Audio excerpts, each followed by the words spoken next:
ಇತಿಹಾಸದಲ್ಲಿ ಕಂಡು ಕೇಳಿ ಅರಿಯದಂಥ ಲೈಂಗಿಕ ಹಗರಣ ಇವತ್ತು ನಮ್ಮ ರಾಜ್ಯದಲ್ಲಿ ಅರ್ಥಾತ್ ಹಾಸನದಲ್ಲಿ ಇವತ್ತು ನಡೆದಿರ್ತಕ್ಕಂಥದ್ದು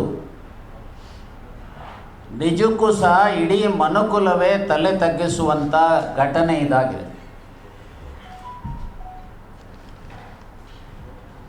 ಬಹುಶಃ ಈ ಘಟನೆ ನಡೆದಿರೋದರ ಹಿನ್ನೆಲೆಯಲ್ಲಿ ಸುಮಾರು 4 ತಿಂಗಳ ಹಿಂದೆ ಯಾರು ಹೊಳೆನರಸೀಪುರದಿಂದ BJPಯ ಅಸೆಂಬ್ಲಿ ಕ್ಯಾಂಡಿಡೇಟ್ ಆಗಿದ್ದರು ಜಿ ದೇವರಾಜೇಗೌಡ ಅನ್ನುವಂಥವರು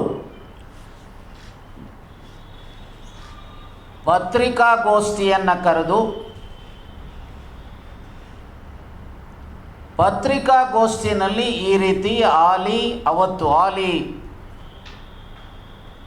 ಸಂಸದರಾಗಿರುವಂಥ ಪ್ರಜ್ವಲ್ರವರ ಮೇಲೆ ಅವರು ನಡೆಸಿರ್ತಕ್ಕಂಥ ಕೃತ್ಯಗಳು ಏನು ಲೈಂಗಿಕ ಘಟನೆಗಳು ಅದರ ಸಿಡಿಗಳಿದೆ ಅಂಥೇಳಿ ಮಾಧ್ಯಮಗಳಿಗೆ ಹೇಳಿದ್ದಾರೆ. ಅದಾದ ಮೇಲೆ ನಮಗೆ ಇರುವಂಥ ಮಾಹಿತಿಯ ಪ್ರಕಾರ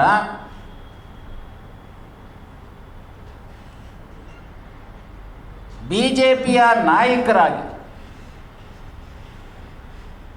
BJPಯ ಅಭ್ಯರ್ಥಿಯಾಗಿ ಅಸೆಂಬ್ಲಿಗಾಗಿದ್ದಂಥವರು ಒಂದು 5-6 ಸಾವಿರ ಓಟ್ ತೆಗೆದುಕೊಂಡಂಥ ದೇವರಾಜೇಗೌಡರು BJPಯ ಹೈಕಮಾಂಡಿಗೆ ಇನ್ ಪರ್ಟಿಕ್ಯುಲರ್ ಯಡಿಯೂರಪ್ಪ ಮತ್ತು ಇನ್ನಿತರರಿಗೆ ಈ ಲೈಂಗಿಕ ಸಿಡಿಗಳೇನಿದ್ದಾವೆ ಅದನ್ನು ರೆಕಾರ್ಡ್ ಮಾಡಿರೋವಂಥದ್ರ ಹಿನ್ನೆಲೆಯಲ್ಲಿ ಪತ್ರ ಬರೆದು ಇವರಿಗೆ ಟಿಕೆಟ್ ಕೊಡುವಂಥದ್ದಾಗಲಿ ಅವರಿಗೆ ಬೆಂಬಲ ಮಾಡುವಂಥದ್ದಾಗಲಿ ಸೂಕ್ತ ಅಲ್ಲ ಅನ್ನೋದನ್ನು ಅವರು ಹೇಳಿದ್ದಾರೆ ಅಂಥೇಳಿ ನೀವೇ ಮಾಧ್ಯಮಗಳಲ್ಲಿ ಬಿತ್ತರಿಸಿದ್ದೀರಿ. ನೋಡಿ, ಇಲ್ಲಿ ಪ್ರಶ್ನೆ ಬರುವಂಥದ್ದು section 202 of Indian penal code. Concealment of information in regard to an offence is an offence. ಯಾವುದಾದರೂ ಕಾನೂನಿನ ವಿರುದ್ಧವಾದಂಥ ಕೃತ್ಯ ನಡೆದಿದ್ದರೆ ಆ ಕೃತ್ಯವನ್ನು ಜ್ಯೂರಿಸ್ಡಿಕ್ಷನಲ್ ಪೊಲೀಸ್ ಗಮನಕ್ಕೆ ತರದೇ ಇದ್ದರೆ ಅದು ಸೆಕ್ಷನ್ 202 ಆಫ್ ಇಂಡಿಯನ್ ಪೀನಲ್ ಕೋಡಲ್ಲಿ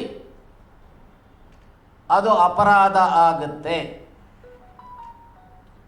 ಇಲ್ಲಿ ಏನು ಅವರ ಡ್ರೈವರ್ ಕಾರ್ತಿಕ್ ಈಗಾಗಲೇ ಹೇಳಿದ್ದಾರೆ, ನಾನು ದೇವರಾಜ್ ಗೌಡ್ರಿಗೆ ಮಾತ್ರ, ಯಾವ ಜಿ ದೇವರಾಜೇಗೌಡರಿಗೆ ಮಾತ್ರ ನಾನು ಕೊಟ್ಟಿರೋವಂಥದ್ದು.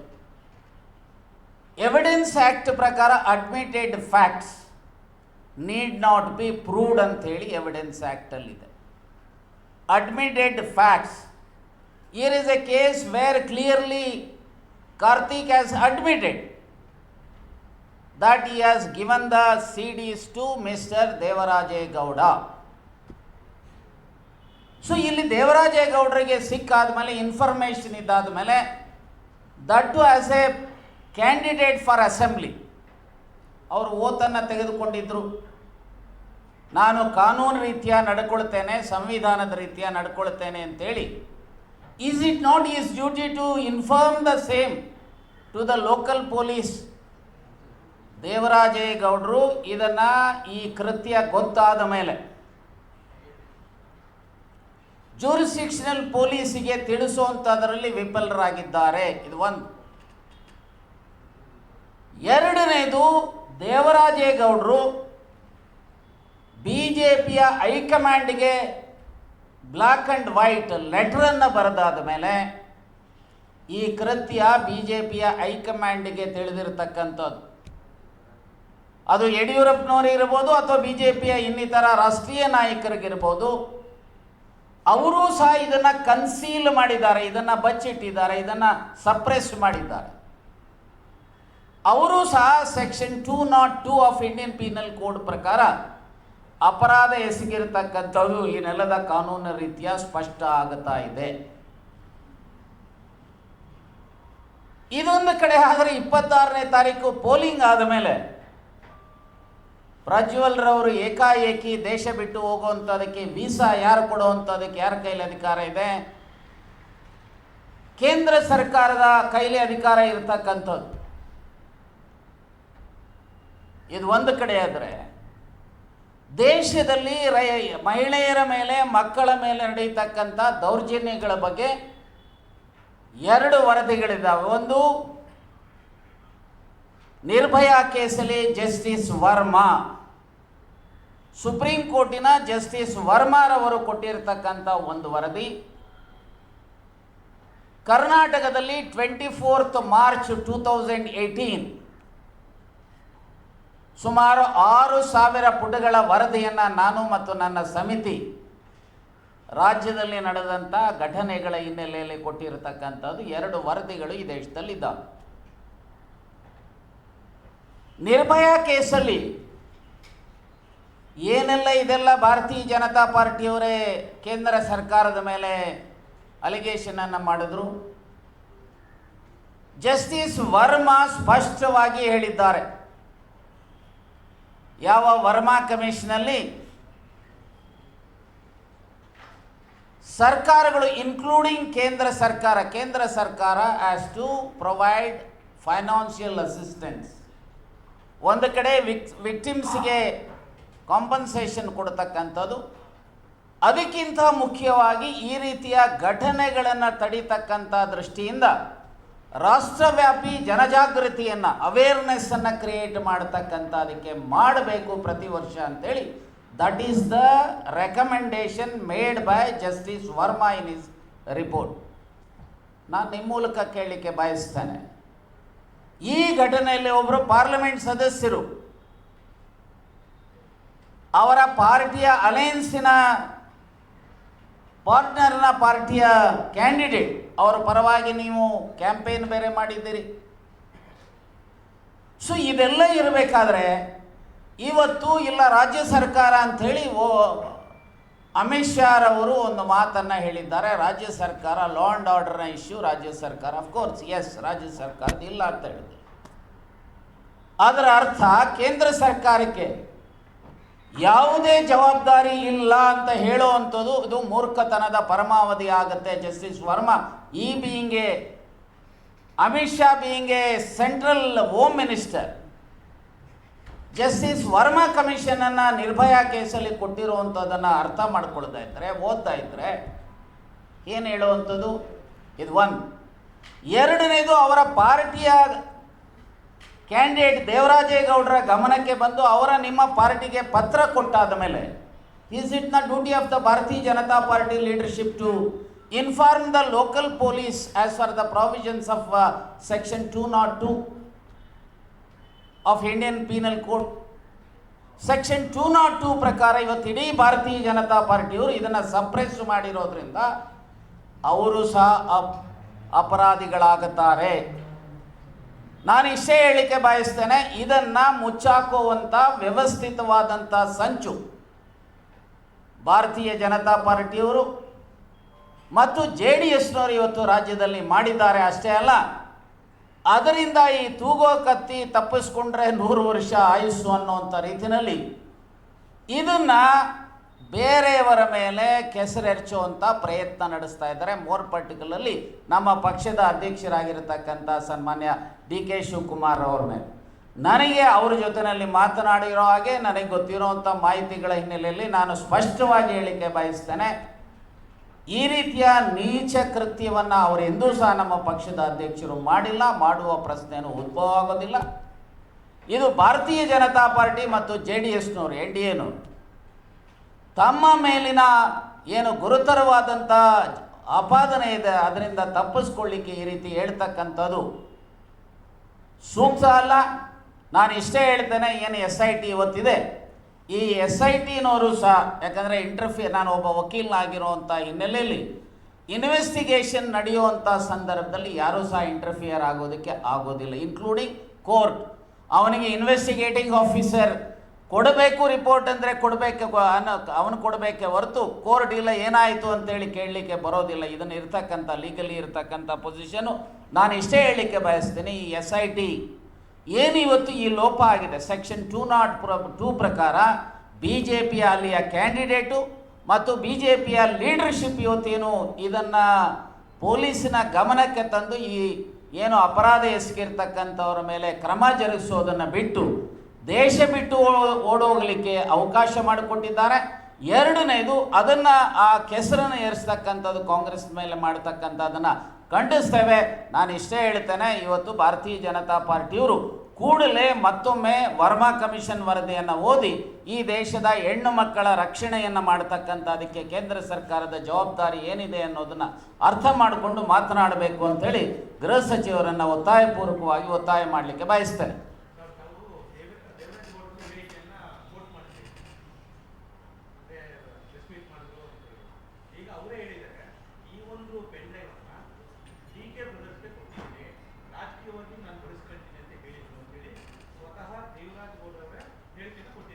ನೋಡಿ, ದೇವರಾಜೇಗೌಡರು admittedly is a BJP candidate. ಅವರು BJPಗೆ ಪತ್ರ ಬರೆದಿದ್ದಾರೆ ಅಧಿಕೃತವಾಗಿ, ಅವರೇ ಹೇಳಿರುವಂಥ ಪ್ರಕಾರ. 4 ತಿಂಗಳ ಹಿಂದೆ ಪ್ರೆಸ್ ಕಾನ್ಫರೆನ್ಸ್ ಮಾಡಿದ್ದಾರೆ. ಇತ್ತೀಚೆಗೆ ಒಂದು ಸಾರಿ ಪ್ರೆಸ್ ಕಾನ್ಫರೆನ್ಸ್ ಮಾಡಿ ನನಗೂ ನನ್ನ ಶ್ರೀಮತಿಯವ್ರಿಗೂ ಡಿಫರೆನ್ಸ್ ಬರಲಿಕ್ಕೆ ಇಂಥ ಕುಟುಂಬ ಕಾರಣ ಅಂಥೇಳಿ ದೇವೇಗೌಡರ ಮನೆಗೆ, ಅದರಲ್ಲೂ ರೇವಣ್ಣವ್ರ ಮನೆ ಮೇಲೆ ಅವರು ಹೇಳಿದ್ದಾರೆ. ಸೊ ಮೊದಲು ಇದನ್ನು ಈಗ ಇದರ ಬಗ್ಗೆ ತನಿಖೆ ಆಗಿ ಕ್ರಮ ಜರುಗಿಸ್ಬೇಕಲ್ವಾ. ಈಗ ಏನಾಗಿದೆ ಅಂಥೇಳಿ, ಯಾವಾಗ ಪೊಲಿಟಿಕಲಿ ಇದೊಂದು ಇಶ್ಯೂ ಆಗಿದೆ ಅಂಥೇಳಿ ಭಾರತೀಯ ಜನತಾ ಪಾರ್ಟಿಯವರು ಇದಕ್ಕೆ ಕೌಂಟರ್ ಮಾಡುವಂಥದಕ್ಕೆ ಬಹುಶಃ ಆ ರೀತಿ ಹೇಳಿಕೆಯನ್ನು ದೇವರಾಜೇಗೌಡರಿಂದ ಈ ರೀತಿ ಇದನ್ನು ತಪ್ಪಿಸ್ಕೊಳ್ಳಿಕ್ಕೋಸ್ಕರ, ಇಲ್ಲ ಇವರಿಗೆ ನಾನು CD ಕೊಟ್ಟಿದ್ದೆ ಅಂಥೇಳಿ, ಏನು ವಾಟ್ ಈಸ್ ದ ಪ್ರೂಫ್? ಈಗ ನಿಮ್ಮ ಅಡ್ಮಿಟೆಡ್ಲಿ ಇವರಿಗೆ ಕೊಟ್ಟಿರೋವಂಥದ್ದಕ್ಕೆ ಪತ್ರ ಇದೆ, ಪ್ರೆಸ್ ಕಾನ್ಫರೆನ್ಸ್ ಒಂದಲ್ಲ 2 ಸಾರಿ ಮಾಡಿದ್ದಾರೆ. ಅವರು ನಿಮ್ಮ ಪಾರ್ಟಿಯವರು ಅನ್ನೋಂಥದ್ದಕ್ಕೆ ನಿಮ್ಮ ಪಾರ್ಟಿಯ ಸಿಂಬಲ್ ಮೇಲೆ ಎಲೆಕ್ಷನ್ ನಿಂತಿದ್ದಾರೆ, ರಾಜಕೀಯವಾಗಿ ಹೆಸರೆಚ್ಚುವಂಥದ್ದಕ್ಕೆ. ಸೊ ಈಗ ಒಂದು ಹೇಳಿಕೆ ಕೊಡಿಸ್ತಾರೆ ಅಂತಂದರೆ ಬಹುಶಃ ಇದರ ಹಿಂದೆ ಭಾರತೀಯ ಜನತಾ ಪಾರ್ಟಿಯ ರಾಷ್ಟ್ರೀಯ ನಾಯಕತ್ವ, ಈಗೇನು ನಿನ್ನೆ ಹೋಮ್ ಮಿನಿಸ್ಟರ್ ಅಮಿತ್ ಶಾ ಅವರು ಹೇಳಿದ್ದಾರಲ್ಲ, ರಾಜ್ಯ ಸರ್ಕಾರದ ಲಾ ಆ್ಯಂಡ್ ಆರ್ಡರ್ ಅಂತ ಹೇಳಿ, ಇವರಿಗೆ ನಾಚಿಕೆ ಆಗಬೇಕು. ಡೆಲ್ಲಿನಲ್ಲಿ ನಿರ್ಭಯ ಕೇಸ್ ಆದಾಗ ಇವರೇನೆಲ್ಲ ನಡೆಸಿದ್ರು, ಮಣಿಪುರದಲ್ಲಿ ಹೆಣ್ಣು ಮಕ್ಕಳ ಅತ್ಯಾಚಾರ ಕೊಲೆ ಆದಾಗ ಇವರು ಮೂಕಪೇಕ್ಷಕರಾಗಿ ಯಾವುದೇ ಕ್ರಮ ಜರುಗಿಸದೇ ಇರುವಂಥವ್ರು, ಹೇಳೋದು ಮಾತ್ರ ಪರಸ್ತ್ರೀ ಮಾತೃಶ್ರೀ ಅಂತ ಭಾವಿಸ್ತೀವಿ ಅಂತ ಹೇಳುವಂಥವ್ರು. ಇಲ್ಲಿ ಈ ಘಟನೆಯಲ್ಲಿ ಸೊ ನೀವು ತೆಗೆದುಕೊಂಡಿರುವಂಥ ಕ್ರಮ ಏನು? ಆ್ಯಂಡ್ ಅವನ ಡ್ರೈವರು ಸ್ಪಷ್ಟ ಹೇಳಿದ್ದಾನೆ, ನಾನು ಇಂಥವರಿಗೆ ಮಾತ್ರ ಕೊಟ್ಟಿರೋದು ಅಂತೇಳಿ. ನಾನು ಅದಕ್ಕೆ ಹೇಳಿದೆ, ಎವಿಡೆನ್ಸ್ ಆ್ಯಕ್ಟ್ ಪ್ರಕಾರ admitted facts need not be proved. ದೇವರಾಜೇಗೌಡರು MLA ಎಲೆಕ್ಷನ್ CD ಬಿಡುಗಡೆ ಮಾಡಿಬಿಟ್ಟು ಅವ್ರು ರಾಜಕೀಯ ಲಾಭ ತಗೋಬೋದಾಗಿತ್ತು. ಆದರೆ ಈ ಸರಿ MP ಎಲೆಕ್ಷನ್ ನಲ್ಲಿ CD ಬಿಡುಗಡೆ ಅದನ್ನು ಅವ್ರನ್ನ ಕೇಳಿ, ಒಂದು ನಿಮಿಷ ಕೇಳಿ. ನೀವೇ ಆರೋಪ ಮಾಡ್ತಾ ಇದ್ದೀರಾ, ಒಂದು ವೇಳೆ ರಾಜಕೀಯ ಲಾಭ ಪಡೆಯಬೇಕು ಅಂತ ಇಂಟೆನ್ಷನ್ ಇತ್ತು ದೇವರಾಜೇಗೌಡರು MLA ಎಲೆಕ್ಷನ್ CD ಬಿಡುಗಡೆ. ಈಗ ಅವರಿಗೆ ಒಂದು ನಿಮಿಷ, ನಾನು ಒಂದು ನಿಮಿಷ ಕೇಳಿ ಹೇಳ್ತೇನೆ. CD ಯಾವಾಗ ಸಿಕ್ತು? ಅವರು 4 ತಿಂಗಳಿಂದ ಪ್ರೆಸ್ ಕಾನ್ಫರೆನ್ಸ್ ಮಾಡಿದ್ದಾರೆ, 10 ತಿಂಗಳಿಂದ ಎಲ್ಲ ಪ್ರೆಸ್ ಕಾನ್ಫರೆನ್ಸ್ ಮಾಡಿರೋವಂಥದ್ದು. ಬಹುಶಃ ಅವರಿಗೆ ಆ ಸಮಯದಲ್ಲಿ ಸಿಕ್ಕಿದ್ರು ಅವರಿಗೆ ಆವಾಗಲೇ ಮಾಡ್ತಾ ಇದ್ರೇನು?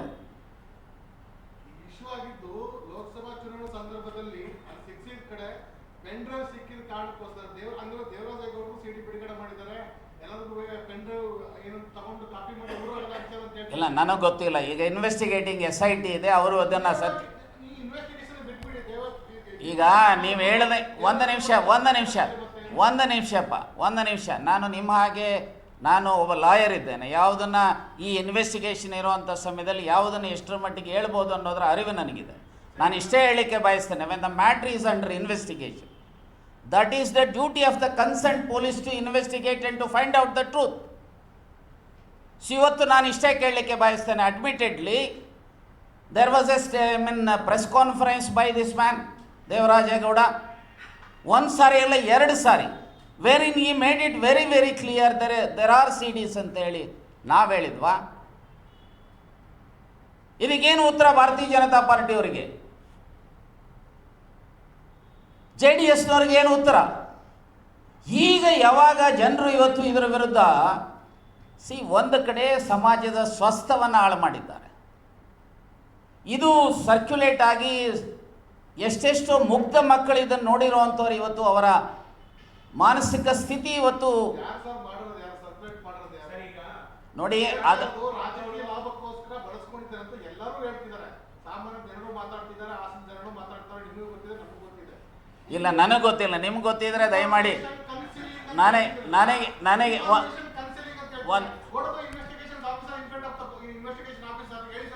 ಈಗ ನಾನು ನಿಮಗೆ ಒಂದು ಸ್ವಲ್ಪ ನಿಮಗೆ ಒಂದು ನಿಮಿಷ ನಿಮಗೆ ಬರೇ ಪ್ರಶ್ನೆ ಬ್ರದರ್ ನಾನು ಒಂದೇ ಹೇಳಿದೆ, ನೀನು ಪ್ರಶ್ನೆ ಕೇಳೋದು ಮಾತ್ರ ಗೊತ್ತು, ಕಾನೂನು ಅರಿವಿಲ್ಲ. ದಯಮಾಡಿ ಒಂದು ಕೆಲಸ ಮಾಡಿ, you do one thing my dear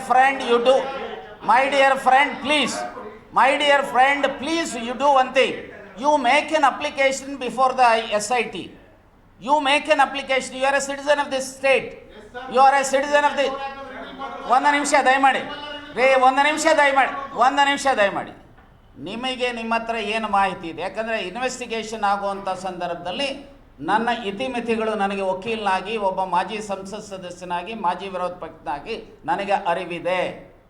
ನಾನು ಇಷ್ಟೇ ಹೇಳಿಕೆ ಬಯಸ್ತೇನೆ, ಇಲ್ಲಿ ಅವನ ರೆಕಾರ್ಡ್ ಡ್ರೈವರ್ ಅಡ್ಮಿಟ್ ಮಾಡ್ಕೊಳ್ತಾನೆ, ಇಂಥವನು ಕೊಟ್ಟಿದ್ದೇನೆ ಅಂತ. ಅವ ಪತ್ರ ಬರೀತಾರೆ, ಪ್ರೆಸ್ ಕಾನ್ಫರೆನ್ಸ್ ಮಾಡ್ತಾರೆ. ಕಾನೂನು ರೀತಿಯ section 202 of Indian penal code ಪ್ರಕಾರ concealment of an information in regard to an offence is an offence. So ಹಾಗಾಗಿ ನಾನು ನಿಮ್ಮ ಮೂಲಕನೂ ಸಹ ಹೇಳಲಿಕ್ಕೆ ಬಯಸ್ತೇನೆ, ಯಾರು ಇನ್ವೆಸ್ಟಿಗೇಟಿಂಗ್ ಆಫೀಸರ್ಸ್ ಇದ್ದಾರೆ ಈ ಇಶ್ಯೂನು ಸಹ ಇನ್ವೆಸ್ಟಿಗೇಟ್ ಮಾಡಿ ಕ್ರಮ ಜರುಗಿಸಬೇಕು. ಇದರಲ್ಲಿ ಭಾರತೀಯ ಜನತಾ ಪಾರ್ಟಿಯವರು ಮುಚ್ಚ ಹಾಕುವಂಥ ಪ್ರಯತ್ನಗಳು ಏನೆಲ್ಲ ನಡೆಸಿದ್ದಾರೆ ಅದು ಸಹ ಹೊರಗೆ ಬರಬೇಕು ಅಂತೇಳಿ ಆಗ್ರಹಿಸ್ತೇನೆ.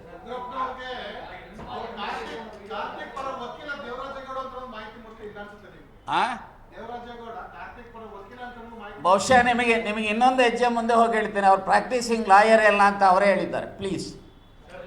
ಆಮೇಲೆ ಇನ್ನೂ ಒಂದು ಹೇಳಲಿಕ್ಕೆ ಬಯಸ್ತೇನೆ, ಯಾವ OS ಹಾಕಿದ್ದಾರೆ ಅದರಲ್ಲಿ 74 77ನೇ ಡಿಫೆಂಡೆಂಟು ವಕಾಲತ್ ಕೊಟ್ಟಿದ್ರು, ವಕಾಲತ್ ಹಾಕಿಲ್ಲ ಅವರು. ತಮಗೆ ಇನ್ಫಾರ್ಮೇಷನ್ ಇರಲಿ. ಈಗ ಕರೆಕ್ಟಾಗಿ ಹೇಳಿದ್ರಿ.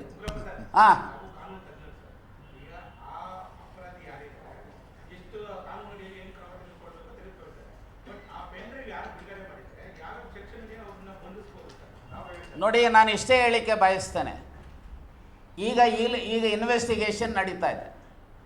ಈಗ ಒಂದು ಹಂತದಲ್ಲಿ ಒಬ್ಬರು ಸಂತ್ರಸ್ತೆ ಒಂದು ಹೇಳಿಕೆಯನ್ನು ಕೊಟ್ಟಿದ್ದಾರೆ. ಇನ್ನು ಯಾರ್ಯಾರು ಹೇಳಿಕೆಗಳು ಕೊಡ್ತಾರೋ ಕೊಡೋದಿಲ್ಲೋ ನನಗೆ ಗೊತ್ತಿಲ್ಲ.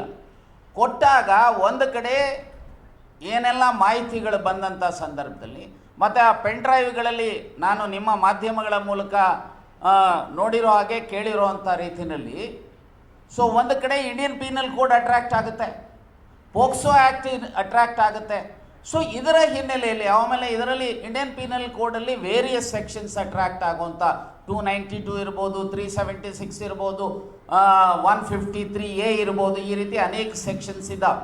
ನಾನು ಈ ಹಂತದಲ್ಲಿ ಯಾಕೆಂತಂದರೆ ಒಬ್ಬ ಬೀಯಿಂಗ್ ಎ ಲಾಯರ್ ಮಾಹಿತಿ ಇಲ್ಲದೆ ಇಂಗ್ರೀಡಿಯೆಂಟ್ಸ್ ಆ ಕಂಪ್ಲೇಂಟಲ್ಲಿ ಏನಿದೆ ಅನ್ನೋದನ್ನ ಮಾಹಿತಿ ಇಲ್ಲದೆ ನಾನು ಯಾಕೆ ಇದನ್ನೇ ಹೇಳ್ತಾ ಇದ್ದೀನಿ ಅಂತ ಹೇಳಿದ್ರೆ, ಇವರು ತಪ್ಪಿಸ್ಕೊಳ್ಳಿಕ್ಕೆ ಬೇರೆಯವರ ಮೇಲೆ ಕೆಸರು ಎರಚುವಂಥ ಪ್ರಯತ್ನ ಮಾಡ್ತಾ ಇದ್ದಾರಲ್ಲ, ಅದಕ್ಕೆ ಸೀಕ್ವೆನ್ಸ್ ಏನು ನಡೆದಿದೆ. ಒಂದು ಡ್ರೈವರ್, ಅಲ್ಲಿಂದ ಆ ಘಟನೆ ನಡೆದಿರೋಂಥ ಅವನಿಗೆ ಹೇಗೆ ಸಿಕ್ತು ಅನ್ನೋದನ್ನು ಅವನೇ ಹೇಳಬೇಕು. ಯಾರು ಡ್ರೈವರ್ ಯಾರು ಕೊಟ್ಟಿದ್ದಾನೆ ಅನ್ನೋದನ್ನು ಸ್ಪಷ್ಟ ಹೇಳಿದ್ದಾರೆ ದೇವರಾಜೇಗೌಡರಿಗೆ.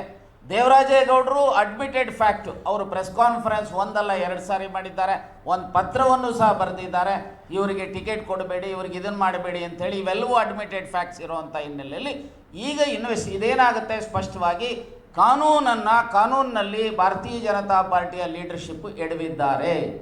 ದೇವರಾಜೇಗೌಡರು ಸಹ ಇವತ್ತು section 202 of Indian penal code ಪ್ರಕಾರ ಅಪರಾಧ ಗೊತ್ತಾದ ತಕ್ಷಣ ಪೊಲೀಸ್ನವರಿಗೆ ತಿಳಿಸಬೇಕಾಗಿತ್ತು. ಯಡಿಯೂರಪ್ಪನವರಿಗೆ ಪತ್ರ ಓದ ತಕ್ಷಣವೇ ಅದನ್ನು ಅಲರ್ಟ್ ಆಗಿ ಅದಕ್ಕೆ ಸಂಬಂಧಪಟ್ಟಂಥ ಪೊಲೀಸ್ನವರಿಗೆ ಆ ಪತ್ರನೇ ರೆಫರ್ ಮಾಡಲಿಕ್ಕೆ ಅವಕಾಶ ಇತ್ತು. ಇವೆಲ್ಲವನ್ನು ಸಹ ಮಾಡದೆ ಇವತ್ತು ಏನು ಮಾಡಿದ್ದಾರೆ, ಇಬ್ಬರೂ ಸಹ ಕೊಲ್ಯೂಡಾಗಿ BJP ಮತ್ತು JDSನವರು ಕೊಲ್ಯೂಡಾಗಿ ಅವರ ಪಕ್ಷದ ಘನತೆ ಗೌರವವನ್ನು ಉಳಿಸ್ಕೊಳ್ತಕ್ಕಂಥ ದೃಷ್ಟಿಯಿಂದನೂ ಮೊನ್ನೆರಿಸ್ತಕ್ಕಂಥ ಪ್ರಯತ್ನವನ್ನು ಏನು ನಡೆಸ್ತಾ ಇದ್ದಾರೆ. ಆ ಪ್ರಯತ್ನದ ಹಿನ್ನೆಲೆಯಲ್ಲಿ ನಮ್ಮ ಪಕ್ಷದ ಅಧ್ಯಕ್ಷರ ಮೇಲೆ ವಿನಾಕಾರಣ ಚಾರ್ಜ್ ಮಾಡ್ತಾ ಇದ್ದಾರಲ್ಲ, ಇದು it's A baseless charge on hour party leader. So ಅದಕ್ಕೆ ಯಾಕಂದರೆ ಅವರು ಮುಚ್ಚಾಕೊಳ್ಳಿಕ್ಕೋಸ್ಕರ ಈ ರೀತಿ ಮಾಡ್ತಾ ಇದ್ದಾರೆ. ಹಾಗಾಗಿ ನಾನು ಇಷ್ಟೇ ಹೇಳಲಿಕ್ಕೆ ಬಯಸ್ತೇನೆ, SITನೂ ಸಹ ಈ ವಿಚಾರದಲ್ಲಿ ತೀವ್ರತರವಾಗಿ ಕ್ರಮ ಜರುಗಿಸಬೇಕು. ಮತ್ತು ಕೇಂದ್ರ ಸರ್ಕಾರನೂ ಕೂಡಲೇ ಆ ಪ್ರಜ್ವಲ್ರವರನ್ನು ವಾಪಸ್ ಕರೆಸುವಂಥದ್ದಕ್ಕೆ, ಯಾಕಂದರೆ ಅದನ್ನು ಈಗೇನೋ ಟಿ ವಿಗಳಲ್ಲಿ 15, 16ನೇ ತಾರೀಕು ಬರ್ತಾರೆ ಅನ್ನುವಂಥದ್ದಿದೆ. ಏನ್ವೇ ಅವರನ್ನು ಸೆಕ್ಯೂರ್ ಮಾಡ್ತಕ್ಕಂಥ ಜವಾಬ್ದಾರಿ ಕೇಂದ್ರ ಸರ್ಕಾರದ ಮೇಲಿದೆ. ಹಾಗೆ ಜನರಲ್ಲಿ ಜಾಗೃತಿ ಉಂಟು ಮಾಡ್ತಕ್ಕಂಥದಕ್ಕೂ ಸಹ ನಿರ್ಭಯಾ ಕೇಸ್ ಪ್ರಕಾರ ಮತ್ತು ನನ್ನ ಸಮಿತಿಯ ವರದಿಯ ಪ್ರಕಾರನೂ ಸಹ ಎರಡೂ ಸರ್ಕಾರಗಳ ಮೇಲೆ ಆ ಜವಾಬ್ದಾರಿ ಇದೆ. ಆ ಜವಾಬ್ದಾರಿಯನ್ನು ನಿರ್ವಹಣೆ ಮಾಡ್ತಕ್ಕಂಥ ಅದಕ್ಕೆ ಕೇಂದ್ರ ಸರ್ಕಾರವು ಮುಂದಾಗಬೇಕು ಅಂತೇಳಿ ಆಗ್ರಹಿಸಿದೆ.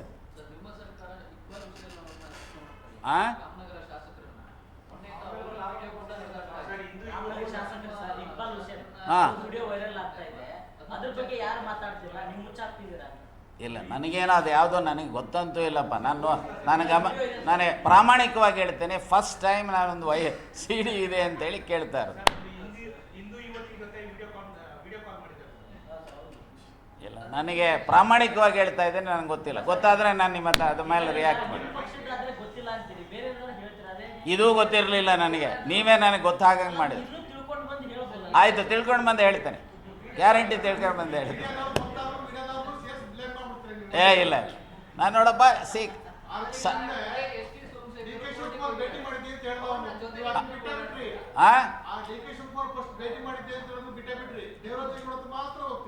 ಯಾರ ಹತ್ರ ಇಲ್ಲ ನೋಡಿ, ನನ್ನ ಮಾಹಿತಿಯ ಪ್ರಕಾರ ಆ ರೀತಿಯ ಒಂದು ನಿಮಿಷ ಆ ರೀತಿಯ ಭೇಟಿಗಳು ಆಗಿಲ್ಲ. ಒಂದು. ಎರಡನೇದು, ಜನರಲ್ಲಿ ಒಬ್ಬರು ಮಂತ್ರಿಗಳು ಡೆಪ್ಟಿ CM ಇದ್ದಾರೆ, ಯಾರಾದರೂ ಬಂದು ಸಮಸ್ಯೆಗಳನ್ನು ತೆಗೆದುಕೊಂಡು ಬಂದು ಭೇಟಿ ಆಗ್ತಾರೆ ಅಂತ ಹೇಳಿದ್ರೆ ನೋ ಅವರೇ ಹೇಳ್ಬೋದಾಯ್ತಲ್ಲ. ಒಂದು ನಿಮಿಷ ಕೇಳಿ, ಅವರ ದೇವರಾಜೇಗೌಡರು ಎಲ್ಲಾದರೂ ಸಹ ನಾನು 4 ಸಾರಿ ಭೇಟಿ ಆಗಿದ್ದೇನೆ ಅಂತ ಹೇಳಿದ್ದಾರಾ? ಸೊ ಹಾಗಾಗಿ ಒಂದನ್ನು ಕಾರ್ತಿಕ್ ಹೇಳಿದ್ದಾರೆ ಆನ್ ರೆಕಾರ್ಡು, ನಾನು ಇವ್ರಿಗೂ ಮಾತ್ರ ಕೊಟ್ಟಿರೋದು ಅಂತ.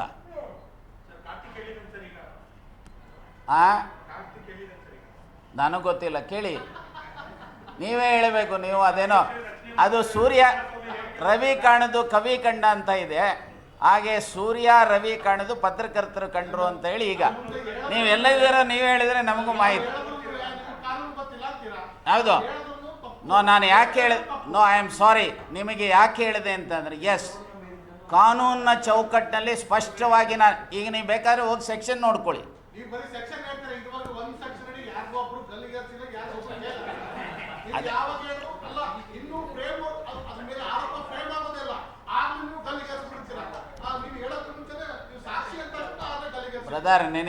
ಬ್ರದರ್ ಒಂದು ನಿಮಿಷ ದಯಮಾಡಿ. ಬ್ರದರ್ ನಿನಗೆ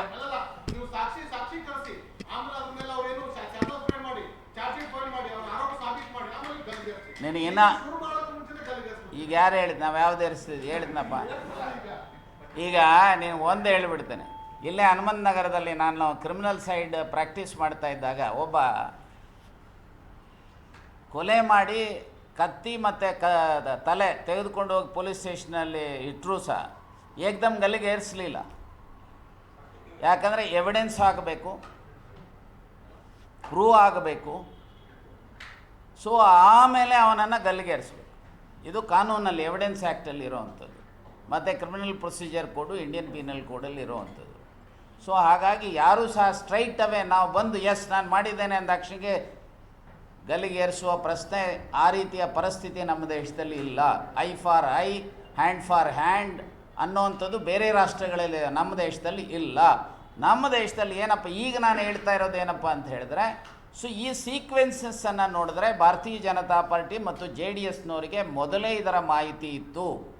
ಆ ಮಾಹಿತಿಯನ್ನು ಸಪ್ರೆಸ್ ಮಾಡಿ ಅವರಿಗೆ ಟಿಕೆಟ್ ಕೊಟ್ಟು ಅವರ ಪರವಾಗಿ ಕ್ಯಾಂಪೇನ್ ಪ್ರೈಮ್ ಮಿನಿಸ್ಟರ್ ಸೇರಿದಂತೆ ಮಾಡಿದ್ದಾರೆ.